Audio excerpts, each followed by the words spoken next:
Hello students, मैं विकास कुमार और मैं SKL स्टडी व्यासी यूट्यूब चैनल पर आप सभी का हार्दिक स्वागत करता हूं। और आज हम क्लास 12th की फिजिक्स का एक बहुत ही इम्पोर्टेंट टॉपिक लेके आए हैं जो बोर्ड एग्जाम की दृष्टि से काफ़ी महत्वपूर्ण है। और टॉपिक है हमारा पतले लेंस द्वारा प्रकाश के अपवर्तन का सूत्र। आज हम पढ़ेंगे पतले लेंस के लिए अपवर्तन का सूत्र। तो बेटा पतला लेंस किसे कहते हैं? जो उत्तल लेंस होता है उसी को हम पतला लेंस कहते हैं। तो हम यहाँ पर एक उत्तल लेंस बना के चलेंगे। तो ये मेरे पास एक उत्तल लेंस है, ये मेरे पास एक उत्तल लेंस है और इस लेंस को मैं नाम दे रहा हूं एल। मान ले रहे हैं हम लोग कि माना एक लेंस है जो कि वायु में रखा है। कहां पर रखा है? ये वायु। इसके दोनों तरफ क्या है बेटा? वायु है। इधर भी वायु है और इधर भी इसकी क्या है? वायु है। अब ये इसकी मुख्य अक्ष है, मुख्य अक्ष है। अब इस मुख्य अक्ष पर वस्तु जो रखी जाएगी वो लेंस के इधर बाईं ओर रखी जाएगी। तो मान ले रहे हैं कि लेंस के इधर बाईं ओर कोई वस्तु रखी है यू दूरी पर। कितनी दूरी पर है बेटा? यू दूरी पर। यानी कि लेंस से यू दूरी पर एक वस्तु रखी है ओ। अब इस वस्तु पर प्रकाश जो आपतित होगा वो दो तरीके से आपतित होगा। कुछ तो प्रकाश का भाग इस मुख्य अक्ष के समांतर निकल जाएगा, कुछ प्रकाश का भाग ऐसे जाएगा और लेंस पर आपतित होगा। तो कुछ भाग प्रकाश का इस तरीके से मुख्य अक्ष के समांतर निकल गया इस तरीके से, और प्रकाश का कुछ भाग ऐसे लेंस पर आपतित होगा। और लेंस पर आपतित होने के बाद जो यू दूरी पर वस्तु रखी है तो इस वस्तु का जो प्रतिबिंब बनेगा वो मान ले रहे हैं हम लोग यहां बन रहा है कितना? I dash. ये प्रतिबिंब कितना बन रहा है? I dash. अब ये प्रतिबिंब आई डैश जो है ये दूसरे पृष्ठ के लिए आभासी वस्तु का कार्य करेगा। जो प्रतिबिंब आई डैश है ये दूसरे पृष्ठ के लिए क्या करेगा बेटा? आभासी वस्तु का कार्य करेगा। यानी दूसरे लेंस के दूसरे पृष्ठ को ऐसा आभास होगा कि मेरे पास कोई वस्तु रखी है, तब जिसका प्रतिबिंब बनेगा अपने पास आई। जिसका प्रतिबिंब क्या बनेगा बेटा? आई। तो ये इसका प्रतिबिंब है आई। तो वस्तु लेंस से यू दूरी पर एक वस्तु रखी है जिसका प्रतिबिंब बन रहा है आई डैश। तो यहां से लेंस से प्रतिबिंब आई डैश तक की दूरी हो जाएगी कितनी? V dash. क्योंकि प्रतिबिंब की दूरी को वी से रिप्रेजेंट करते हैं तो ये दूरी होगी अपने पास वी डैश, क्योंकि प्रतिबिंब बन रहा था आई डैश। अब प्रतिबिंब आई डैश दूसरे पृष्ठ के लिए आभासी वस्तु का कार्य करता है जिसका प्रतिबिंब क्या है बेटा? आई। तो दूसरे पृष्ठ से लेंस के दूसरे पृष्ठ से प्रतिबिंब की दूरी को रिप्रेजेंट करेंगे किससे बेटा? वी से। ये इसकी दूरी होगी कितनी? वी। अब ध्यान रहे यहां पर इस लेंस में दो पृष्ठ हैं। एक ये पहला पृष्ठ है जिसका ध्रुव मान ले रहे हैं हम लोग कितना है? P1 है। और ये लेंस का दूसरा पृष्ठ है, इसका ध्रुव मान ले रहे हैं हम लोग कितना है? P2 है। अब इस लेंस का प्रकाशिक केंद्र होगा बीच में। इस लेंस का प्रकाशिक केंद्र कहां होगा बेटा? बीच में। और इस लेंस की मोटाई कितनी है बेटा? टी। ये इस लेंस की मोटाई कितनी है? टी। तो हम लोग इस लेंस की मोटाई रिप्रेजेंट कर ले रहे हैं कितनी है? टी। और इस लेंस के पदार्थ का अपवर्तनांक मान ले रहे हैं हम लोग कितना है? एन। इस लेंस का अपवर्तनांक कितना है बेटा? एन मान ले रहे हैं। ठीक है ना? आप देखो यहां पर इस लेंस में दो पृष्ठ हैं, तो पहले पृष्ठ की वक्रता त्रिज्या मान ले रहे हैं हम लोग कितनी है? R1 है। और दूसरे पृष्ठ की वक्रता त्रिज्या मान ले रहे हैं हम लोग कितनी है बेटा? R2 है। अब देखो हमें इसमें किस प्रकार से परिभाषा लिखनी है। तो देखिए इस लेंस के दोनों ओर क्या है? समान माध्यम है। तो पहले हम हेडिंग डालेंगे यहां पर, जब लेंस के दोनों ओर एक ही माध्यम हो, एक ही माध्यम हो। एक ही का मतलब समान माध्यम हो बेटा। ठीक है ना? एक ही माध्यम का मतलब क्या बेटा? दोनों ओर समान माध्यम हो। तब देखें मान ले रहे हैं माना एक लेंस एल वायु में रखा है। इस प्रकार से हमें इसमें थ्योरी लिखनी है। माना एक लेंस एल वायु में रखा है। ठीक है ना? माना एक लेंस एल वायु में रखा है जिसके वक्र पृष्ठों की वक्रता त्रिज्याएं, जिसके वक्र पृष्ठों की वक्रता त्रिज्याएं R1 व R2 हैं। ठीक है ना। लेंस से U दूरी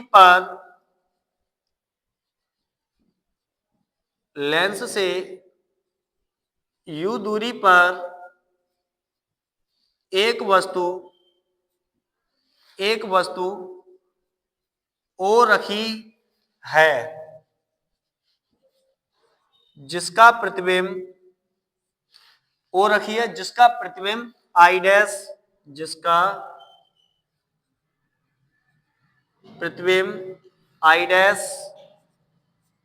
बन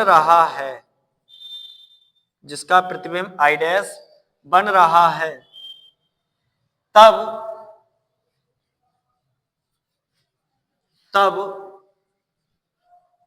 लेंस के पहले पृष्ठ के लिए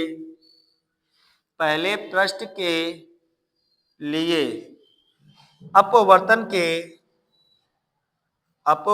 के सूत्र से, ठीक है ना। आपको इस प्रकार से इसमें परिभाषा देनी है। माना एक लेंस L वायु में रखा है, जिसके वक्र पृष्ठों की वक्रता त्रिज्या R1 व R2 है। लेंस के सामने U दूरी पर एक वस्तु O रखी है, जिसका प्रतिबिंब I डैश बन रहा है। तब लेंस के पहले पृष्ठ के लिए किससे चलेंगे बेटा? अपवर्तन के सूत्र से। और अपवर्तन का सूत्र हमने इससे पहली वाली वीडियो में आपको कराया है। अपवर्तन का सूत्र होता है बेटा N/V माइनस 1/U बराबर N-1/R। अब देखिए, यहीं से हम पहले पृष्ठ की बात कर रहे हैं, तो पहले वक्र पृष्ठ की पहली त्रिज्या कितनी है? R1, यानी कि पहले वक्र पृष्ठ की त्रिज्या कितनी है बेटा? R1। तो जहां R होता है वहां R1 करना है। अब देखो, लेंस से U दूरी पर वस्तु की दूरी कितनी है? U है। लेंस से U दूरी पर एक वस्तु रखी है O, और जिसका प्रतिबिंब क्या बन रहा है बेटा? I dash. तो लेंस से प्रतिबिंब I डैश तक की दूरी कितनी है? V dash. तो यहां पर जहां V होता है वहां पर आपको करना है V डैश। अब हम लोग इसको मान ले रहे हैं समीकरण नंबर फर्स्ट, ठीक है ना, समीकरण नंबर फर्स्ट। अब देखें कि जो प्रतिबिंब I डैश है, ये दूसरे पृष्ठ के लिए क्या करेगा बेटा? आभासी वस्तु का कार्य करेगा। यानी कि जो प्रतिबिंब I डैश है, ये जब दूसरे पृष्ठ के लिए आभासी वस्तु का कार्य करेगा, तब इसका प्रतिबिंब क्या बन रहा है बेटा? I बन रहा है। तो हम यहां पे लिखेंगे, अब प्रतिबिंब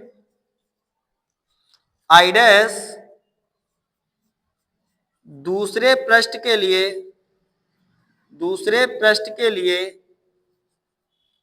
आभासी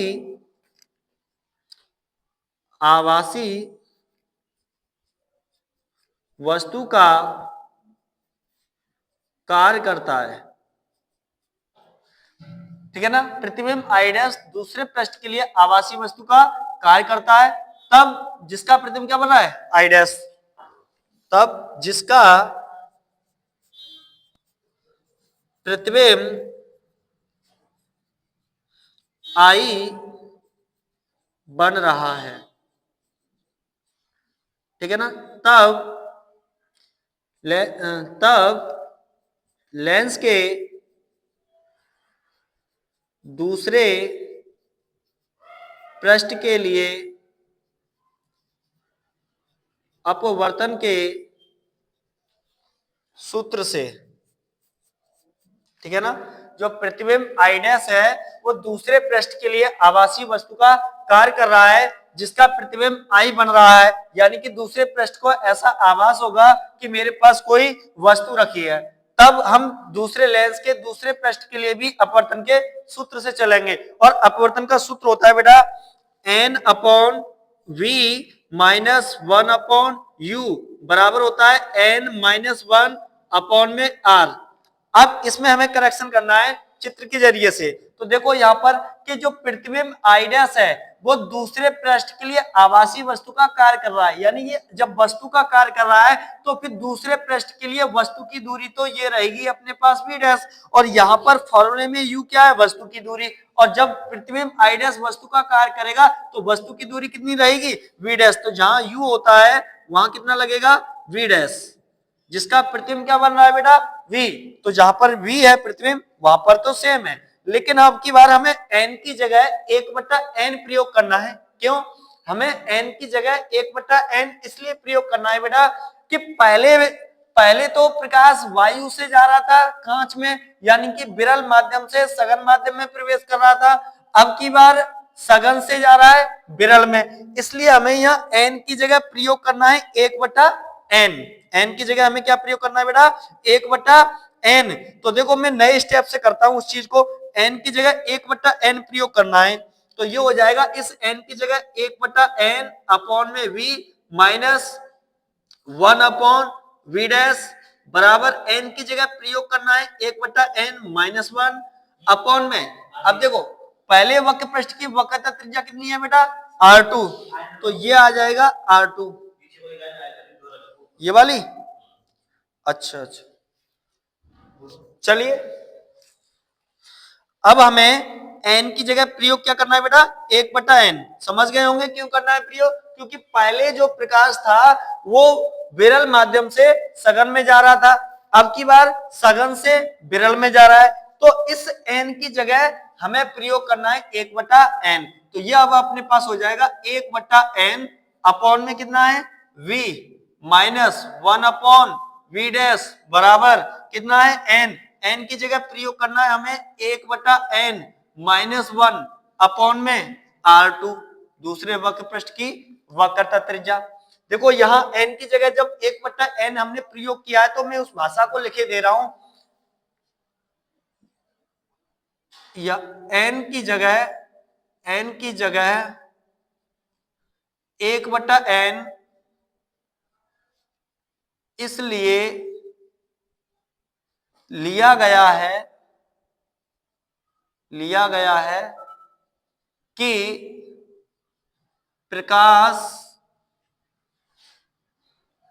प्रकाश अब लेंस से वायु में जा रहा है। मैं इस प्रकार से इसको लिखे दिया, n की जगह 1/n इसलिए लिया गया है कि अब की बार जो प्रकाश है वो लेंस से किस में जा रहा है बेटा, वायु में, यानी कि सघन माध्यम से विरल में जा रहा है, तो फिर माध्यम हो गया चेंज, क्योंकि पहले विरल से जा रहा था सघन में, फिर सघन से गया विरल में। अब देखो इसको थोड़ा सा हल करते हैं, अब इसके दोनों पक्षों में हम n से गुणा करते हैं, तो n से गुणा करने पर इसके दोनों पक्षों में n से गुणा करेंगे, तो n से गुणा यहां करेंगे तो ये हो जाएगा n मल्टीप्लाई 1/n अपॉन में v माइनस यहां n से गुणा करेंगे तो n बन जा n अपॉन में हो जाएगा v डैश, यहां n से मल्टीप्लाई करेंगे तो n multiply 1/n minus n बन जा n अपॉन में हो जाएगा r2। अब देखो यहाँ n से n कैंसिल, यहाँ देखो n से n कैंसिल हो रहा है, यहाँ कितना बच रहा है बेटा 1/v माइनस यहाँ पे बच रहा है n/v डैश बराबर में यहाँ बच रहा है बेटा 1 माइनस n अपॉन में r2। अब देखो बेटा यहाँ पर क्या है कि n पॉजिटिव में है 1 नेगेटिव में है, और यहाँ पर n नेगेटिव है और 1 पॉजिटिव है, तो मैं यहाँ से माइनस कॉमन ले रहा हूं। जब मैं इसमें से माइनस कॉमन लूंगा तो ये मेरे पास हो जाएगा 1/v माइनस n/v डैश, यहां से मैं माइनस कॉमन ले रहा हूं तो ये मेरे पास आ जाएगा n प्लस का और 1 हो जाएगा माइनस का, अपॉन में आ जाएगा r2। अब मान ले रहे हैं हम लोग इसे समीकरण नंबर सेकंड। अब हम समीकरण फर्स्ट और सेकंड को ऐड करेंगे, यानी कि जोड़ेंगे, तो from equation first plus equation second, यानी कि समीकरण फर्स्ट और सेकंड को जोड़ेंगे, तो समीकरण फर्स्ट का लेफ्ट हैंड साइड समीकरण सेकंड का लेफ्ट हैंड साइड के साथ जुड़ेगा, और समीकरण फर्स्ट का राइट हैंड साइड समीकरण सेकंड के राइट हैंड साइड से जुड़ेगा। तो देखो जोड़ते हैं, समीकरण फर्स्ट का लेफ्ट हैंड साइड है n/v dash minus 1/u plus समीकरण सेकंड का right hand side 1 upon v minus n upon v dash v dash. अब समीकरण फर्स्ट का right hand side n minus one upon r one n minus one upon r one यहां आएगा plus, लेकिन ये minus इस plus को कर देगा माइनस, तो ये हो जाएगा minus n minus one upon में है आर टू। अब देखो यहां पर ये एन अपॉन वी डैश ये प्लस का है और ये एन अपॉन वी डैश ये माइनस का है, कैंसिल हो गया। अब यहां पे बच रहा है वन अपॉन वी माइनस में वन अपॉन यू बराबर, यहां से देखो ऊपर से कॉमन है हमें एन माइनस वन और ब्रैकेट में बचेगा one upon r one minus one upon r two, इतना हो गया। अब इसके अलावा आपको 10th क्लास में बताया गया है कि यदि वस्तु अनंत पर रखी होती है तो उसका प्रतिबिंब कहां पे बनता है, फोकस पर। अगर वस्तु अनंत पे रखी है तो प्रतिबिंब कहां पे बनेगा बेटा, फोकस पर। हो तो अब ये हो जाएगा अपने पास वन अपॉन वी, वी की जगह प्रयोग करना है हमें एफ, क्योंकि वस्तु जब अनंत पे रखी है तो उसका प्रतिबिंब कहां पे बनेगा, वस्तु का फोकस पर। तो v बराबर कितना हो जाए एफ, तो v की जगह पुटअप करना है हमें एफ, तो ये आ रहा है। तब तक आप इसका स्क्रीनशॉट ले लीजिए।